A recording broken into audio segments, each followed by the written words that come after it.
Hello, thank you for joining us for this edition of Prophecy in the News. I'm your host, Dr. Kevin Clarkson, joined today by author, commentator, prophecy student, and speaker, Bill Salus. Kevin, it's great to be back here on Prophecy in the News. Hey, it's great to have you, Bill. You're a favorite of our audience and our followers, and we're just glad to have you. We're going to be talking today really kind of about some of the current situations in our world. There's a lot of tension and a lot of questions people have. We've already done a show on what's going to happen after the church is lifted out, but let's talk about today before the church is lifted out and kind of how things are speeding along toward ahead. What are you seeing right now? You know, I like the way you set that up, because basically we could actually, as the church still on earth, see some what I call now prophecies that could happen at the present time. There's no more real preconditions that would really set them apart. We could wake up one morning and these things could be happening. And so what those are, well, of course we got our eye on Iran's nuclear program. One of those would be Jeremiah 49, which talks about an ancient prophecy of Elam. We'll go there for a moment. We'll also talk about how that could lead into maybe the destruction of Damascus in Isaiah 17. Which is in Syria. In Syria, ISIS is around there now and all that. And then we'll also look at Psalm 83, the concluding Arab-Israeli conflict. There's more than that. But, I think what we'll do is we'll talk about three of these real big ones, because these are globally impacting events. Well, they're huge, and they are in the bullseye right now. Everybody's concerned about them. All right, well, let's start with maybe what you mentioned first. How about the Iranian situation? Yeah, what I'll do, if you want to get to Jeremiah 49, I'm going to preface what you're about to read to them. Okay. When we talk about Iran, we deal with end times prophecies, one by Ezekiel in Ezekiel 38, which many of your viewers are familiar with, that Gog and Magog invasion. Iran is listed as Persia as one of the coalition members of that confederacy. But before Ezekiel wrote, around 596 BC, Jeremiah wrote this prophecy around 596 BC about Elam. So when you talk about Elam and Persia, these comprise modern-day Iran on a map. Elam would be hugging the Persian Gulf. Persia would be the other remaining parts, central Iran, northern Iran, etc. So this would be relevant to that area. Yeah, and that's where the Bushehr nuclear reactor is. It's Iran's nuclear disaster waiting to happen, loaded with fuel rods and built where three tectonic plates merge. Terrible place to build a nuclear facility. Wouldn't you know? So and just to preface it, it was built by Germans in the 70s, and then when the revolution occurred and the Ayatollahs took over, the Germans got out of Dodge. The Iranians tried to build on it from themselves, and they did a terrible job, so they contracted Russia in the 90s to complete it. So you got German, Iranian, and Russian parts. It's a 40-year-old facility with a 30-year-old cooling system, and no one working in it is trained to handle a nuclear disaster like Fukushima, the Japan nuclear disaster. So with that preface, this is the area, dear viewer, we're talking about that I believe is a prophecy that could happen now. All right. The word of the Lord. This is Jeremiah 49, verse 34. We'll read together. The word of the Lord that came to Jeremiah the prophet against Elam in the beginning of the reign of Zedekiah king of Judah, saying, Thus saith the Lord of hosts, Behold, I will break the bow of Elam, the chief of their might, and upon Elam will I bring the four winds from the four quarters of heaven, and will scatter them toward all those winds, and there shall be no nation whither the outcasts of Elam shall not come. For I will cause Elam to be dismayed before their enemies and before them that seek their life, and I will bring evil upon them, even my fierce anger, saith the Lord, and I will send the sword after them till I have consumed them. And I will set my throne in Elam, and will destroy from thence the king and the princes, saith the Lord. But it will come to pass in the latter days that I will bring again the captivity of Elam, saith the Lord. In the latter days, which puts us where we're at right now on the time clock, on the timeline. I like the way you emphatically read that verse, my fierce anger. Yeah. See, what Jeremiah is telling us is that a time is going to come where the Lord is going to be fiercely angry with Iran. Now, there was a time when the Lord was real pleased with Iran, Persia, when King Cyrus, his anointed, in Isaiah 44 and Isaiah 45. But there's a time coming where the Lord is going to be fiercely angry with Iran. And Kevin, I believe that time is right now. Iran wants to wipe Israel off the map, but the Lord has plans for Israel. He's going to uphold his holy name through his people, Israel. I'm told in Ezekiel 39:7. Now, why is the Lord fiercely angry? You read, well, he's going to destroy from there the kings and the princes. There's bad leadership. They've got to be destroyed. He would not destroy good leadership. Why are they bad leadership? He's going to break their bow at the chief place or the foremost of their might. This is how the prophecy begins. Because he's angry at this leadership. They want to launch something lethal somewhere. Right. And Iran is working on a nuclear program, which would be really technically the chief place of their might this day. They're working on intercontinental ballistic missiles that they could take and wipe out Israel, which is their stated intention. And so the Lord is going to have to prevent that. They will not be. He's going to break their bow and prevent that. Now, where it gets concerning is that, and it almost sounds nuclear, is because then it says he'll gather the four winds from the four quarters of heaven, and he will disperse the indigenous population. And it says there'll be a worldwide dispersion. There'll be no nations where the outcasts of Elam don't go, you read. That is a humanitarian crisis more than likely. Surely. This is a nuclear disaster in an area that is prone to nuclear concerns. And Russia, now that there's that new contract that was signed in 2015 between Iran and the international community, Russia is contracted to build 2, if not more, nuclear facilities in that very region. So whenever this may happen, and it could happen soon, there may still be more nuclear dangers forthcoming if it is prolonged at any given point. And we could be here for this. Jesus could come get us out before, but we might be here for this because this is an imminent event to me at this point. You know what's going on. We're already in the Persian Gulf with our warships. They're already threatening disaster with us. We're having to fire warning shots across the bow at these Iranian ships coming and threatening our vessels. A very limited situation. You know, that's the bad news. There'll be a disaster, it says. It's a bad disaster that you read. But what then happens, the good news is, in the last verses it says the Lord will set his throne up there. Now that's an interesting concept. That caught my attention. Yeah, and many Iranians are excited that are coming to the Lord. They're having dreams and visions and miracles. And they're aware of this prophecy. They're aware of this. They're hanging their excited hat on this because supernatural evangelism, the Lord is doing this. He's accomplishing this, and people are living Islam. Many of them, hundreds of thousands, have become Christians. And then the good news is it says he will actually bring back the captives, those who were dispersed into the world, back into Elam. So the first 4 verses are bad news for Iran. The second closeout verses are exciting news for Iran. And in the Nuclear Showdown book, which you'll be offering in this TV show, I get into the nuclear showdown and the spiritual showdown, the good and the bad news. And it's exciting. Now, that's when we might see if a strike hits, and it sounds like it's going to be a military strike in that area, Iran now could come against Israel. And that doesn't say Israel's going to do the strike. It could be America. It doesn't tell us who's going to create this. It says they'll be pursued by the sword. It tends to be military. But do you think Iran then would come against Israel? I mean, what about Hezbollah's 150,000 missiles? Hezbollah's a proxy Lebanon, of Iran, up in Lebanon. What about Syria? They're an enemy of Israel. You know, they've threatened to come against Israel. I mean, that could create the next now prophecy of the destruction of Damascus in Isaiah 17. And I'll just do it real quick. I mean, because we want to get into Psalm 83 and spend some time.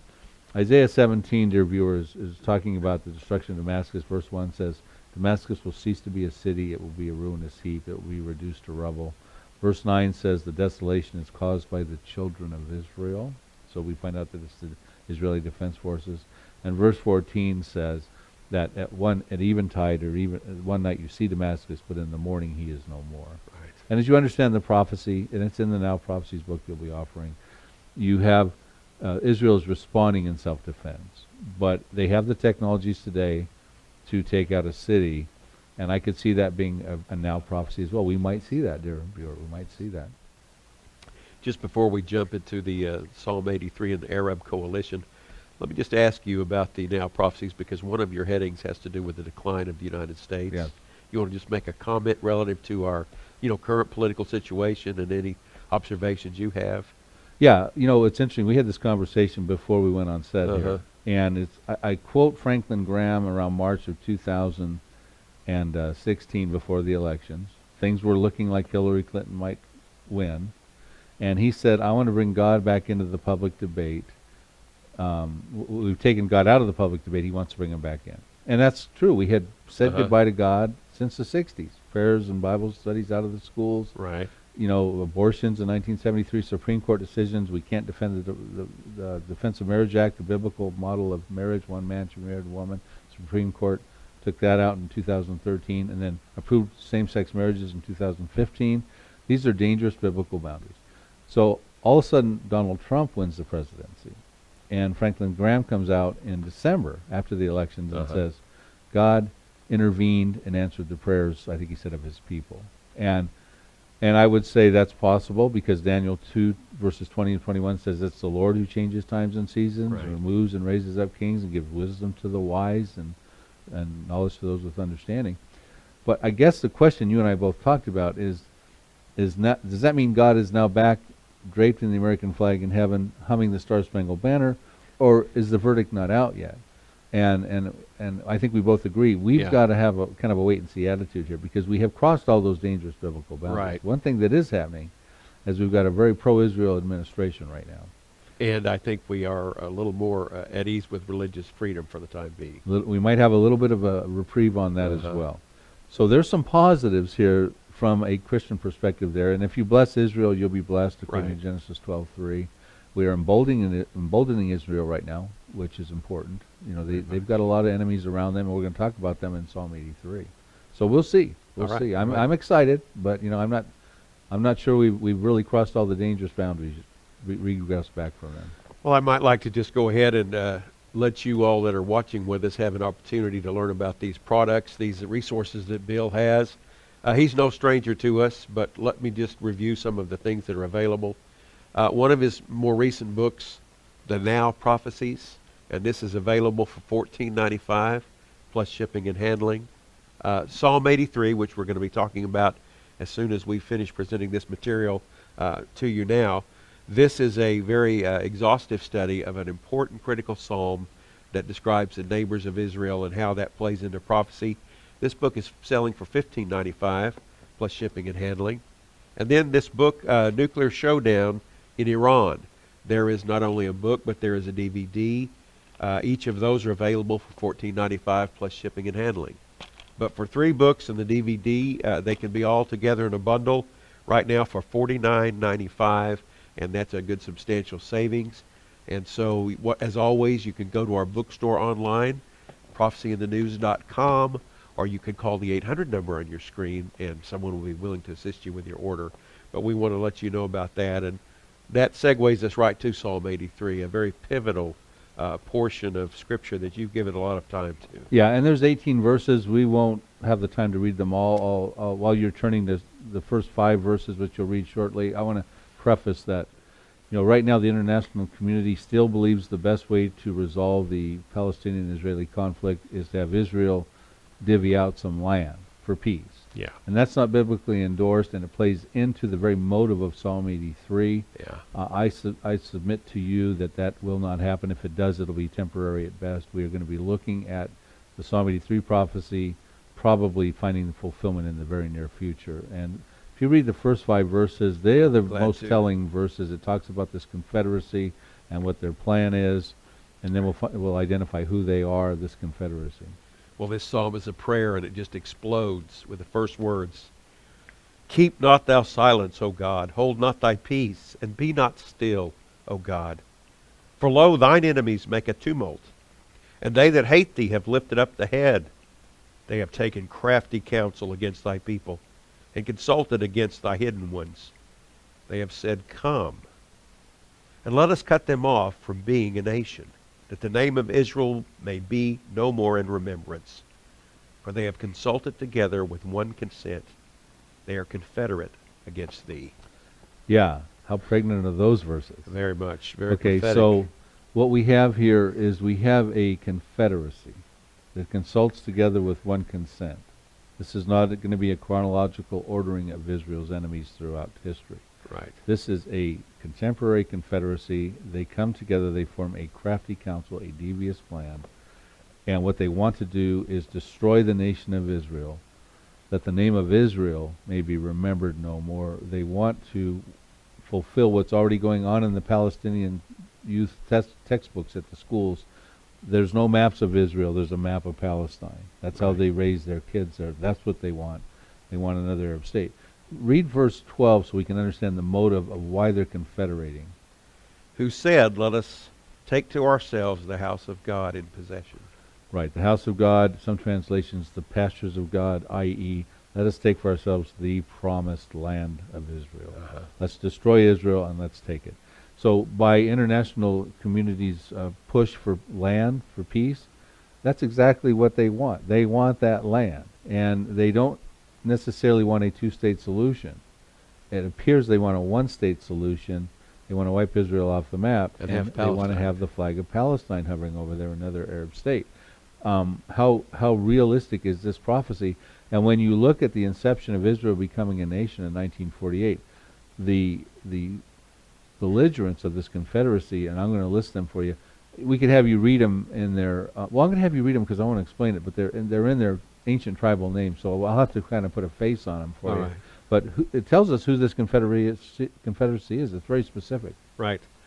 It says in verse 6, the tabernacles of Edom, and the Ishmaelites, of Moab, and the Hagarims, Gebal and Ammon, and the Amalek, the Philistines, and the inhabitants of Tyre.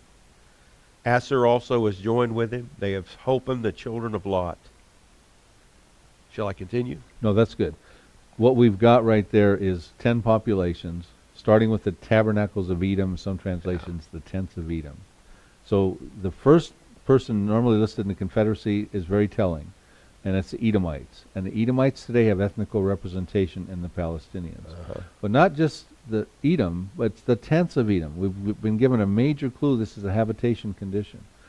These are refugees. Typically, the Bible refers to tents of conditions as military encampments or refugees.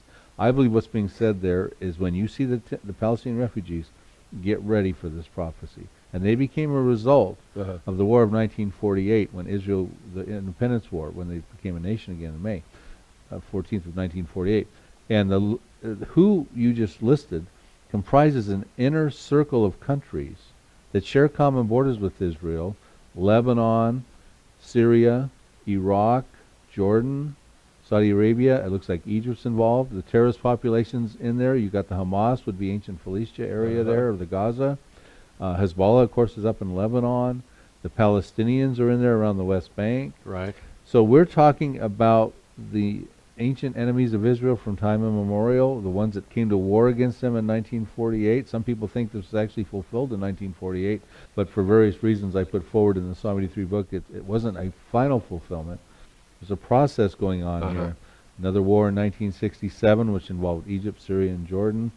Then ultimately, these are the kind of wars that caused Jordan and Egypt to want to make peace with Israel in their peace pacts. So anyway, this is the groups around Israel. They're Arab countries. They're predominantly Muslim, and they want to wipe Israel off the map. They don't recognize Israel's right to exist. You know, they're pro-Palestinian and mostly anti-Israel. They're not Israel's friends. Now, some people, Kevin, think that, well, why can't this be just more details about Ezekiel 38? You know, that more popularized, very important prophecy, Ezekiel 38 and 39, where Gog of Magog, spearheaded by Russia with Iran and Turkey, which are none of the nations I just listed. Right, they're different. Outer ring, different participants, are going to come against Israel. Now remember, Psalm 83 says they want to take for themselves the promised land. But Ezekiel 38 says they're coming for plunder and booty and livelihood that Israel's in possession of, upon an Israel that's dwelling securely, it says, in the latter days. And so the motives are different. The participants are different, entirely different outer ring of countries. None of them have been Israel's notorious enemies. It includes Iran, Turkey, Russia, some of the North African countries, some of the breakaway Republic of the Southern Steppes of Russia, the former Soviet Union, and some of the, Sudan and Somalia, maybe Libya, this sort of thing. None of those are in Psalm 83. So, and lastly, the distinction, and thanks for giving me this much time to talk about these things. Surely. I know we're going to have to exchange some questions here, but the point is that the Israeli Defense Forces in Psalm 83 verses 9 through 11 are instrumental in defeating the Arab Confederacy. The Israeli Defense Forces today exist in fulfillment of Bible prophecy. It's not the Israeli Defense Forces that stops Russia's alliance the Gog and Magog. Supernatural intervention of God. Earthquake, fire, hail, and brimstone. It'll be clear that it was God who stopped that, and then Israel the aftermath. may know. Yeah. And it says at that time the nation shall know that He's the Holy One of Israel. God, He's going to uphold His holy name through that event. Very, very. So those are event. differences. They can't be the same. Yeah, very marquee event. Both prophecies, both distinct prophecies. Well, do you see anything about ISIS in here as you think about it? Well, it's possible because one of the belligerents in Psalm 83 is Assyria. It says Assyria helps the children of Lot. I think that's in Psalm 83 verse 8. And the children of Lot would be Moab and Ammon. Right. Ammon is northern Jordan. Moab is central Jordan. So that's Jordan. Assyria helps them. It says they help shoulder the war with them. Which Jordan is really one of the weaker members of the Psalm 83 Confederacy. Their Royal Jordanian Army is mainly there to uphold the Hashemite kingdom. They're not an offensive army at this point in time. One of the reasons they had to sign a covenant, a peace pact in 1994 with Israel. But ISIS is barreling down on all the borders. And if they're not stopped, and there's a chance they will be, Russia's involved in that war in Syria, and now America's more involved. As we speak, it wasn't too long ago that Donald Trump dumped 59 Tomahawk missiles in response to the Syrian outbreak of chemical weapons again that we thought were gone. And so if ISIS stays around and takes over Jordan like they would like to do, they are actually in the areas of ancient Assyria, which would be Syria and Iraq today. So maybe they will be involved and help in this thing. I would not rule them out, but we don't know. We just don't know, really. It's not as clear. Well, do you see the demonstration of this psalm being mainly the fact that Israel is left without a friend in the world at the time that this happens, or do you see perhaps the United States intervening? Well, I don't see us intervening per se in the details of the prophecy, because in verses 9 through 11, what Asaph draws his petition to God to be is to deal with them like when Gideon dealt with the Midianites, and like when the general Barak of the time of Deborah the prophetess dealt with the Canaanites. Our attention is drawn back to the historical battles where God empowered Gideon and his little 300-man army to take out 120,000 Midianites. In the book of Judges. Yeah, the Midianites had oppressed the Israelis for 7 years, and Gideon was said it's not going to happen anymore, so go take care of them. And so that was a supernatural victory. Right. And at top to bottom, the kings and princes are listed as being defeated. No more oppression of the Midianites. And then the other example he goes to is the Canaanites who had oppressed them for 20 years. And we see that they're defeated. And the message here is that empower the Israeli Defense Forces to end this oppression once and for all. And that oppression is still going on. So we know it has not been fulfilled yet. But it does not talk about earthquake, fire, hail, brimstone like Ezekiel 38. It doesn't talk about the merchants of Tarshish and their young lions, which may be America coming and intervening. They show up in Ezekiel 38, but not here. So I would say to you, the emboldened Israel that we have right now, with Benjamin Netanyahu as the prime minister and Avigdor Lieberman as the secretary of defense of Israel, when you see them on a side-by-side image, you may as well be looking at Joshua and Caleb of the Old Testament. They will defend the nation. I believe this prophecy could happen at this point in time. Okay. Well, I do see the United States with our new administration taking a very strong stand for Israel, especially in the UN. Speaking up. Isn't that amazing? It is amazing. UN Secretary Haley is about as pro-Israel as the UN ambassador we've had since John Bolton. Yeah. I did not foresee this turn of events. Yeah.